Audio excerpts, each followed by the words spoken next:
Hey, what's going on? Coming at you from Chicago, Illinois. I got two articles here. Both of these articles are hoarding related, hoarders, hoarder type material. And so I'm going to talk about these two articles, just give a quick summary about them, and then I will end this video by talking about what life lessons I can gather from these two sources of information. So starting with this first article here, this one is from the New York Post, NewYorkPost.com. And the title of this article is, "We bought a hoarder home filled with Bibles and porn. Couldn't open the door."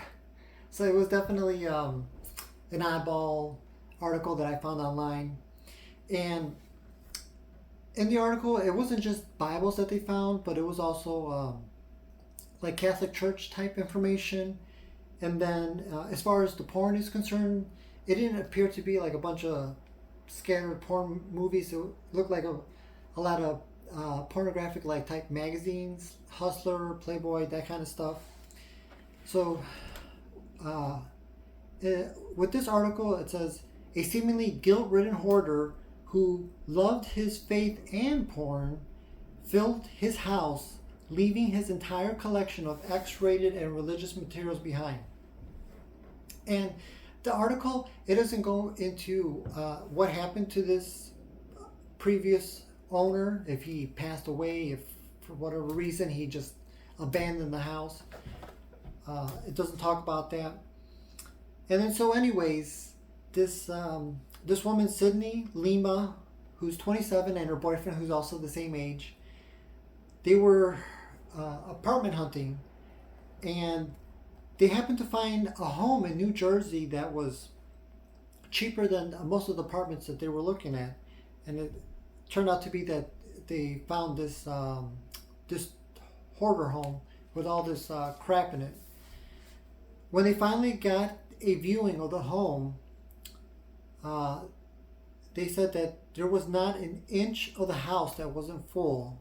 So again, just a ton of stuff, a ton of crap all over the place. This woman, Sydney, she says, "I feel like I was in the person's brain. There was so much stuff to access. You couldn't walk without tripping." And then she also says, "There was stuff everywhere, but at the same time, it was so organized.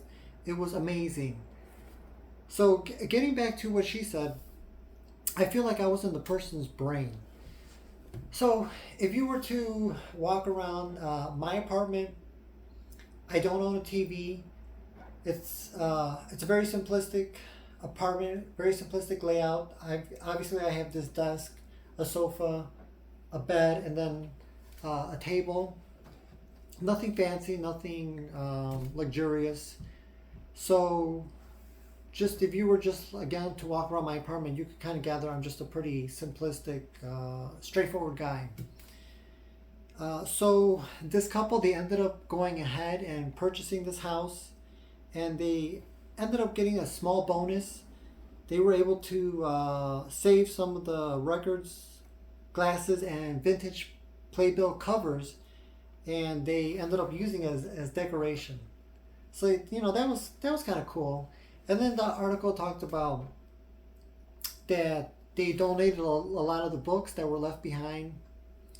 It was like some sort of a bookstore that they donated it to. I don't know. I don't remember for sure if it was a bookstore, but they, like I said, they donated them. So they could have just easily gotten rid of everything, but they were they took the time to make that effort to make those donations. So again, that was really cool on their part. And it took them, the article said it took them like a year to not only get all the stuff out of there, but to renovate it. And they should be moving in to their new home later this month. So congratulations to that couple. It seems like the hard work, it ended up paying off for them. And then this article, this one's a little bit older. This one is from December 22nd of last year, 2022. and this one is from the HuffPost.com. The title of that magazine is "I'm a Hoarder in Recovery, and it's not like what the TV show would have you believe." And this article, it was written by an Alexandra Brery. I don't know if I'm pronouncing that right, Alexandra B. And I don't know if this is her experience or if she interviewed another hoarder and then just put it in the first person tense. But this is what this person says. It says, "What you see on Hoarders is not what living with hoarding disorder, or also known as HD, is actually like, or at least not for me. I simply relate to objects differently than neurotypical people do." So, getting right back to what this person says when they said, "What you see on Hoarders, the TV show, is not what it's actually like living with hoarding disorder." I think that's true. When you watch that TV show, obviously they're going to try to centralize it. They're going to highlight, the dramatic parts. They're going to cut out like all the dry, boring stuff. They're going to add sound clips and music in the background. So obviously that's not. They have to cater to. They have to piece it together and cater to an actual audience. So obviously it's not going to be a real life hoarder. It's not always going to be like the way it is on the TV show. And this person also went on to say that one of the person's triggers they discovered was holding on to gifts. This person sees presents as tangible proof that people care about me. Some pre-rational part of me is convinced that if I throw away a gift someone has given me, I am also throwing away that person's love. So for me, I can't really say that I hoarded gifts. Me and my family, we're getting older. We don't really exchange gifts for Christmas. And so that hasn't really, if I did hoard a gift, it is probably more out of like laziness and sentimentality. But just as a random example, I know that when I purchased these glasses, Versace, these were really expensive. And when my glasses were ready, I went to pick them up, and they came in just like a little handbag, like about that size, navy blue, lens crafter, and it had the logo of the glasses on the.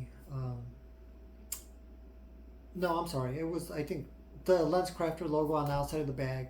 But anyways, I remember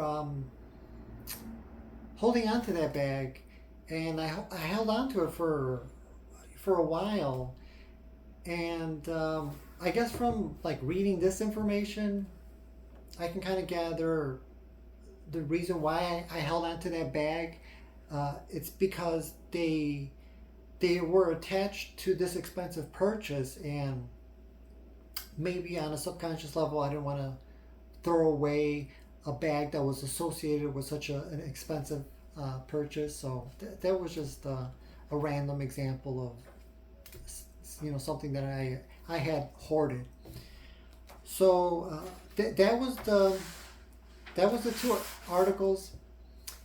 What can I gather from these two sources of information?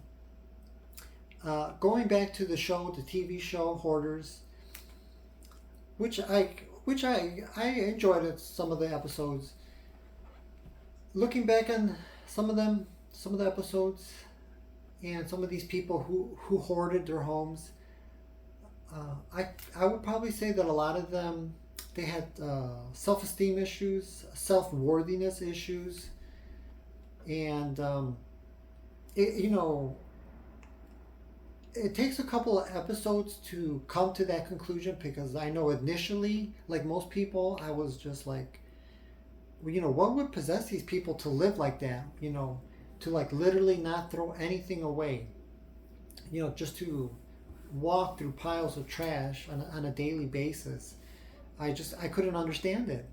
But again, reflecting, it's self-worth issues. They don't. I think a lot of them, they don't feel worthy of um, having living a better life, and it's almost like they're punishing themselves somehow.